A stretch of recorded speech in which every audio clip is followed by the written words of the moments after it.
On April 27th at 3:31 p.m. Eastern Time, we have the Taurus Newmoon, offering us a turning point, a crossroad between an old story or a new story, an old way of being or a new way of being, as 2025 is a transitional year, as we're entering a new era in human evolution as one comes to a close. This turning point is rooted in a deeper sense of self-worth, core values, and an expansion of our desires for the new world we're embodying into form, as we're being asked to go higher. Every new moon is an ending and beginning, a new chapter, a new perspective, and or new theme. This new moon is in the Taurus area of life, of consciousness, that gets intuitively initiated and begins to take form throughout the 30-day lunation cycle. Taurus is fixed earth energy, ruled by Venus, our desires, what we value and enjoy. Taurus is the first earth sign in the zodiacal wheel, representing our foundations, our material structures, attachments, what we own, and our finances.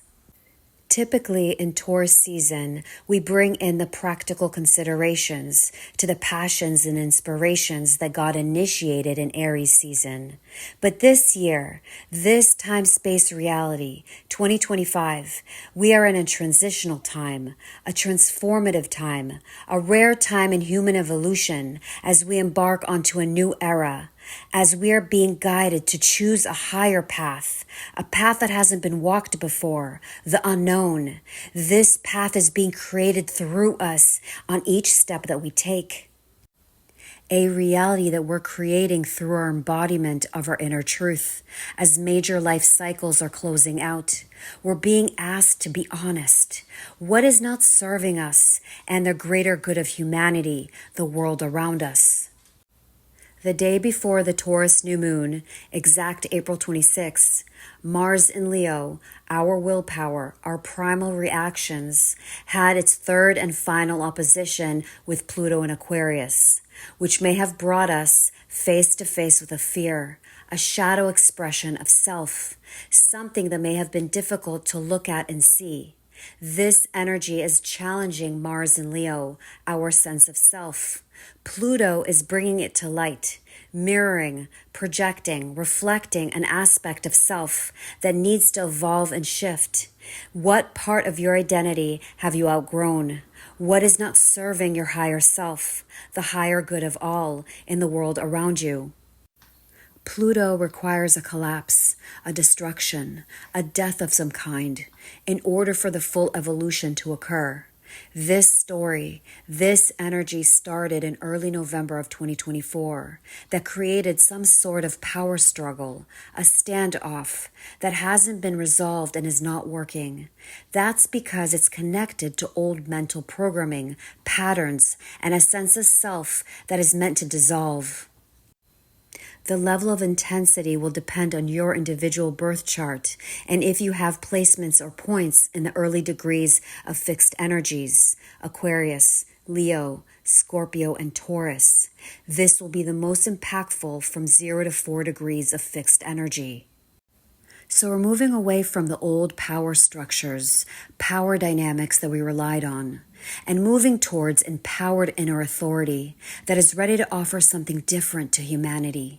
Meaning we're in a crossroad, a turning point of re-envisioning a new world that requires redefining and refining our embodiment, asking us to go higher and connect to our inner truth. So with the fixed grand cross, it's fixed energy. It doesn't move. We feel locked in, stuck, a sense of no movement. To the left, there's a square, and to the right, there's a square, and across, there's an opposition. So we're being asked to go inward, go within, or upward, go higher, meaning go into the silence, into the stillness, the grounding energy of Taurus that likes simplicity and calmness. So breathe in and breathe out. The wisdom is in the stillness, in the silence, and the doorway is the breath. This final opposition has an intensification, which leads us to a new evolutionary way of being, of truth, of wisdom. Something will be transformed from within us. So this Taurus new moon comes a day after this final opposition between Pluto and Mars, guiding us to plant a new intention, intuitively moving us to what we want to create, build, and develop, what we want to grow and flourish. The Taurus energy is grounded, practical, sensual, sensible, strengthening our essence, the core of our being, our spirit. The opportunity to bring greater harmony, simplifications to complexities to the world around us, expanding peace, ease, and calmness. The sun and moon in a conjunction at 7 degrees 47 minutes Taurus is the 24th I Ching frequency, which is the undertone frequency for this new beginning point and 30-day lunation cycle. The 24th I Ching is named the turning point, the return. The 24th I Ching, the shadow of addiction, is the victim of addictive tendencies and manifests as being frozen or anxious. The 24th I Ching frequency has melancholy built into it. It's the deep sadness that there's no solutions to a problem or conflict, which brings in the struggle to find peace within, the inner silence, the inner calmness. The 24th I Ching, the energy of rationalization, is about thinking over and over, seeking to rationalize thoughts. It's constantly selecting useful and potentially inspiring ideas for others. However, it needs to wait for clarity when rationalizing, otherwise it can get stuck in thought loops. The key to move through this energy, raise the vibration, is invention. When we observe an addictive pattern or tendency that weighs us down, get into stillness, the silence, focus on the breath, calm the body, feel the sensations, then move the hands and body creatively.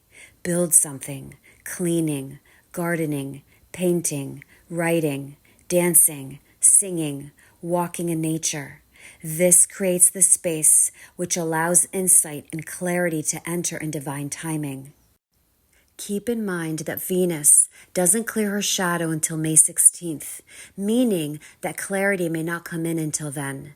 And Saturn, the god of karma on the three-dimensional physical human realm, enters Aries, the new beginnings, on May 24th. So we may not see the new starts until then, as Saturn is still in the last degrees of Pisces, which are endings.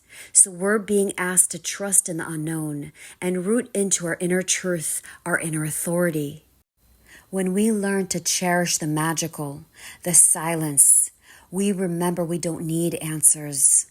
We allow for the mystery of life to be lived moment by moment. This silence, this return to our essence, can help us see a wrong turn or improper path. It's an opportunity to look at the world around us with fresh eyes. Sometimes this return to our essence can reveal what is truly important, which can be the turning point to begin anew. May we all have the courage to face the fear and see an addictive tendency that weighs us down and choose a new story, a new beginning. Be love, be peace, be grace. Be the light and compassion you wish to see and receive in the world. Allow your humanity and the humanity of all those around you to be felt, witnessed, and honored, as this is all that's being divinely asked of us. Remember, love yourself and choose to be blessed.